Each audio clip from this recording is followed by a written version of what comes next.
Welcome to the NNJR Trackside Classroom Series.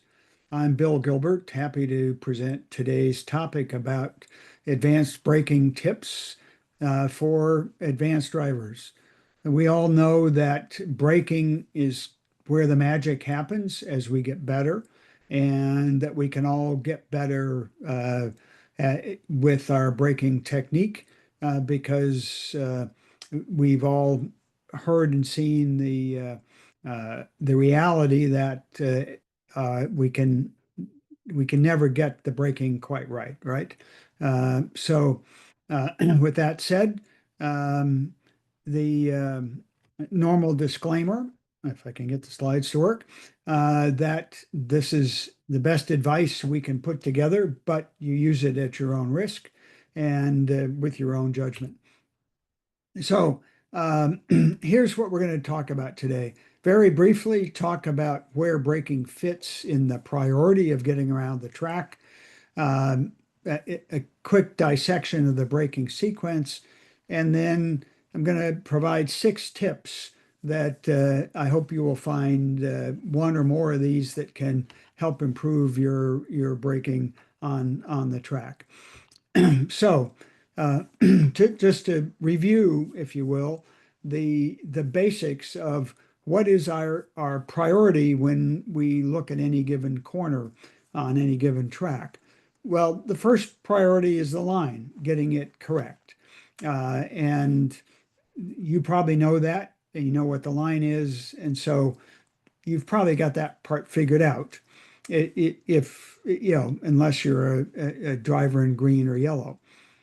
The second priority, though, is what Skip Barber and the Going Faster book that this is quoted from calls corner exit car control. And that's all about getting out of the corner quickly and safely.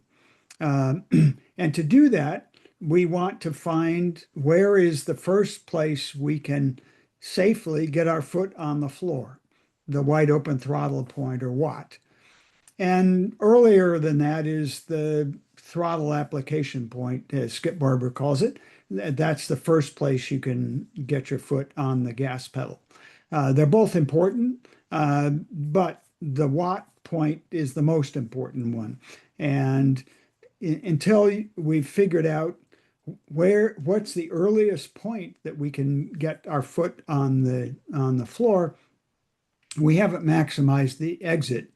And to work on braking, to refine our braking a lot until we have that figured out is getting the cart before the horse. So that's really important.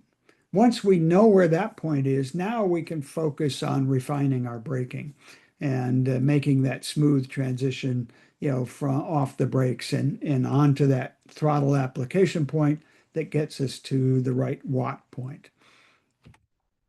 So given those are the priorities, let's zoom in on step 3, the corner entry steps, if you will.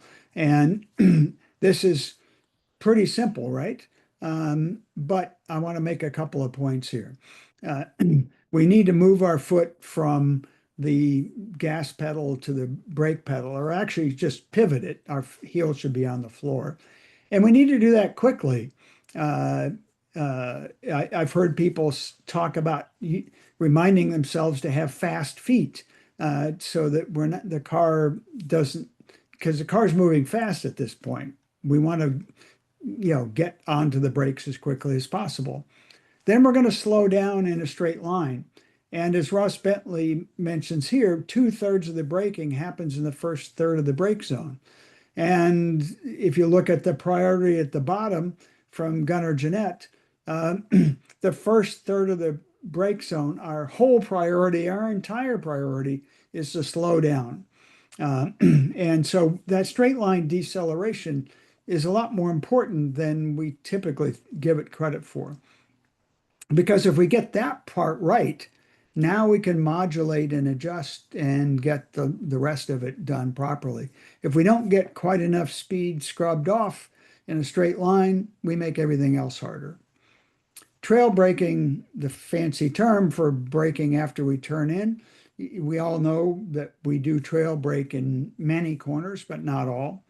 And then, of course, the the magic is, you know, getting our foot gently off the brake and onto the gas in a smooth fashion. That whole brake release thing where the magic happens. And we'll talk more about that. So just for setting the stage, here's a heavy braking example where I'll make a couple of points. Um, in this example, I've my foot's been on the floor until the 400 marker. And and if you look at the brake pressure trace at the 400 mark, there's no brake pressure because my foot just came off the gas. And if I had the throttle trace up here, you'd see there was no throttle either for whatever it is, 40, 50 feet, while the car is going fast and my foot's pivoting off of the gas pedal onto the brake. So we often call this the beginning of braking, but Peter Krause, I think, better calls it the accelerate to point. It's the point where we want our foot hard on the floor until we get to this point. And yes, there's going to be a brief distance here, which we minimize as much as we can, but there is a distance where there's no brake pressure and no throttle. And um, we we want to make sure we're not coasting, right? And and if you look at a speed graph or a longitudinal G graph, you can see examples of coasting or sort of coasting, which I have in this example here. If you look at what's circled here, there's a part of that speed graph that's not coming down like the rest of it. Well, I did some detective work to figure out, well, why is that? And here are the throttle and brake traces. And you can see, like I said, there is a gap here where there was none. But here's this steep ramp preceded by one that's not so steep. Well, what happened here? Um, I came off the gas a touch before I completely came off of it. So about 55 feet there where I was at 90% instead of 100% throttle. And that's a fair distance, right? So it's just sloppy. But this makes the point that, our foot should be nailed to the floor with the gas pedal until we move it to the brake pedal. So to continue with the example, now in the same example, now we're at 350 or whatever it is, and now you see the brake pressures ramping up. But again, it takes a little while to ramp up. And it's not until around 300 in this example that, I'm approaching the peak of the brake pressure. And that peak holds until we get down around 100 and it starts to trail off. Obviously when we get the turn in, it's coming off and we have an end of breaking point, somewhere halfway to the apex, give or take. All right, so that's kind of what that looks like with a real world example. Let's take a look at Lime Rock, where it's a little different, right? Uh, in this example, I my accelerate 2 point was marker 5, but and obviously at marker 5 there's no brake pressure, but you can see that at about when I did get on the brakes at around 4.5, um, I pussyfooted around. I didn't get on them, right? So again, sloppy. Um, we want to get on the brakes. That line should be going up like it is right after that point. Heavy braking in this case, from around 3.5, the 3.5 marker, to around the 2 marker. But Big Bend's a long trail corner, right? So um, now I'm beginning the trail. So by marker 1, I'm trying to roll speed, and I'm coming off the brakes to the point where my end of braking is basically the first apex at Big Bend. Now, is that optimum? No.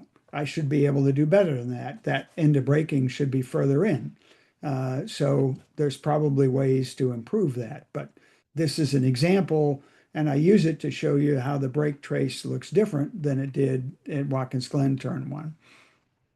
Now, you've heard me say this before, but think about your braking as amount of pressure from 0 to 10, because you obviously don't have a real-time brake trace that you're looking at. But if you just think about how much pressure you're using with your right leg and foot, well, 10 is you're hard enough that you're into the ABS or you've locked the tires in an older car. 0 is none. And we want to strive, for 9 or 9.5, which is where you get maximum stopping power. So if we think about Watkins Glen turn one or VIR turn one, or even for that matter, Lime Rock turn one, we do want to use that 9, for heavy braking. And if it's Watkins Glen or VIR turn one, the turn in is probably at 2 or 3, right? And it's a little harder to do that for Lime Rock on this scale, but you get the idea. On the other hand, if it's a fast corner, turn 10 at Watkins Glen or VIR, the uphill, downhill, west bend at Lime Rock, we don't want to be on anywhere near a 9. Yeah, we would be more like a 3. And we want to use that in a gentle fashion all the way to the point where we're almost off the brakes by the time we turn in, trying not to upset the car. So that's all about how we use the brakes, making sure when we do come off that we have our foot nailed to the gas foot nailed to the floor until we get to the brake point, and then quickly get on the brakes. Now, here's a second tip. If you have a newer car, especially a GT car, they require a strong leg. They have big brakes, big, powerful brakes. And yes, there's power assist, but we really need to press hard.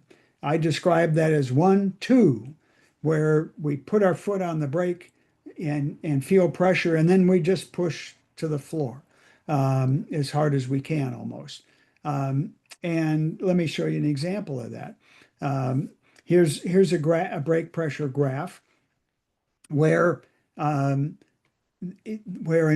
one example, I broke a little bit earlier, and yeah, I only got up to 850 psi on the pressure trace, right? And then trailed off. But in a different lap, I broke a little bit later, and as you can see, a lot harder, and more or less the same EOB. A little steeper curve off, but it seemed to work in that example, although not 100%. But I use this graph to make the point that there is a lot of stopping power there. And I thought I pressed pretty hard here, but I could have pressed harder, right? Uh, Tip 3, think about how much trail brake you're going to use in any given corner. Don't just kind of get in automatic mode. Be aware of how much pressure you're using and for how long. And Ross Bentley's great on hammering on this point of experiment, decide what works and experiment. Try a little more brake pressure, a little less, a later release, an earlier release, and see how your car responds. Now, of course, that you're going to trail brake more. If it's a fast corner, you're not going to trail brake much at all. And camber and elevation affect it.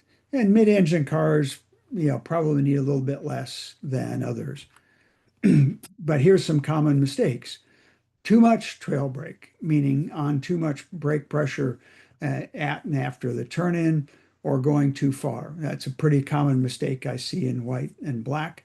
And it's okay to experiment with it, but it's not okay to get in a rut where you think, gee, I'm really working hard because I'm carrying a lot of brake in, and then I'm working hard to get, off the brake and on the gas, and the car really is moving around. Well, maybe that's not the fastest way.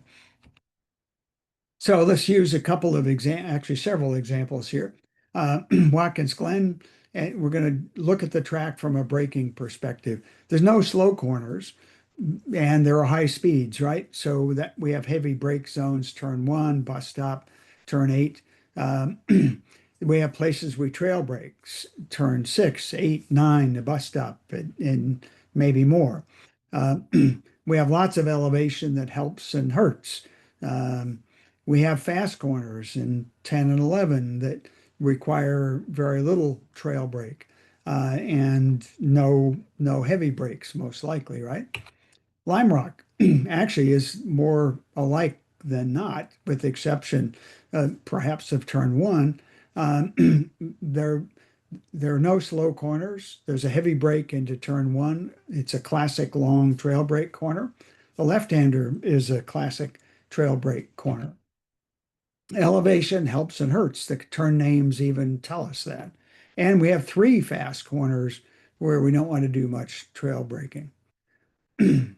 So if we look at those fast corners, um, you know, I I thought I'd put the brake trace up just to contrast it with the other stuff. Here's the uphill in a real brake trace, of mine from the uphill, and and you can see my, I got on the brakes around actually I think the four was where I came off the gas, but so maybe what says four here should be 3.5. But in any case, you can see I got on the brakes gently, was on them, at a fairly low, very low level, and turned in and was off fairly quickly. And if you were to look at my West Bend trace, I was off even faster, right? And in fact, same for Watkins Glen, turn 10. Here's the same story. Um, you know, I came off, in this case, I did, come off the gas at around well, I guess a little after 250 and was on the brakes at around 200, came off, started trailing off at the turn in, which is around 100, and was off pretty quickly, about a quarter of the way to the apex. So I'm sure this isn't perfect. I'm sure there's better ways to do it, but this gives you an example of what I mean by the gentle braking. And you can see again, I screwed up here, right? I came off the gas. I didn't come off the gas like I should have. I messed around with the gas pedal here for whatever reason. And when you look at the trace, you see that and you say, "Hey, dummy, why did you do that?" Right? Here's lightning. We have heavy brake zones at turns one and seven, places we trail. Um, we have elevation that helps, right? And turn seven, camber is a big deal that affects the way we brake and turn and the amount of brake we use there a lot. VIR, uh, heavy brake zones, several of them, lots of places to trail because we have slow corners, we have lots of elevation, right? And we have fast corners where, so if we get in the habit of thinking about how we apply the brakes and the types of corners, you can see there's a pattern, and most tracks have some of each one of these patterns. My fourth tip, think about the end of braking. You've heard that before, but I'll say it again. It is much more important than where we get on the brakes. Much better to start braking a few feet earlier, modulate to get to the same speed and point where you release the brakes. And it is a critical reference point. If you're just trying this for the first time, to focus on the amount of brake pressure you have at the turn in and make that consistent. And that will help you a lot get more consistent with the end of braking. And then be aware of how much you're modulating the brakes, not just how much brake pressure, but how slow and how fast am I coming off, and what's the slope of that curve. This one's pretty steep, the one I have here, but maybe that's not the right way. And as the slide says, experiment with an earlier or a later one. This is Ross Bentley's mantra. the timing and rate of release is where the magic is. So again, experiment with different timings and rates of brake release. Release early but slowly, late but quickly, at turn in and slow, at turn in and fast. You can think of the examples as easily as I can. And then pick one or two corners and spend a session just experimenting, you know, and then come in and write down on your track map or in your notebook what the effects were. And do they make sense to you that the car did what it did? And really try to understand why, because as Ross Bentley's quote says, this is where all the magic happens in terms of coaching. This is what pros work on, right? When pros try to get better, this is the kind of stuff they work on. And last but not least is car rotation. This applies to slower corners, maybe some medium speed corners. Certainly don't want it in high speed corners. And the whole idea is to carry enough speed in, and that means a fair amount of entry speed, to trail in enough and with enough steering input to cause the car to rotate. So as we're, you know, coming off the brakes, we're modulating the amount of oversteer. And if we get just the right amount, the car will rotate and get us pointed where we want to get to faster. If we have too much, obviously uh, the car will spin. But a tip here, if you're focused on this, is if you have too little, the car will feel like it's on rails. And maybe that means we need more entry speed.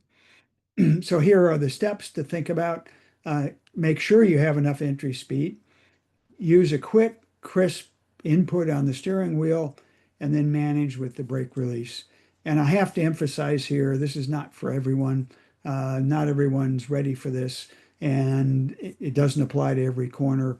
So if you're not comfortable with this, don't worry about it. It's not something one has to do. So um, to summarize, remember the priorities. Got to get the line and the wide open throttle first. When you do focus on braking, make sure you have an accelerate 2 point, not a beginning of braking. Use that strong leg. Figure out the right amount of trail to use. Get focused on end of braking. Experiment with the timing and rate of release. And probably if you do that, you'll figure out the rotation by itself, but because that's what causes it, right? But that's kind of the last advanced bit here. So I hope you found those useful. As always, if you have any questions, feel free to email me.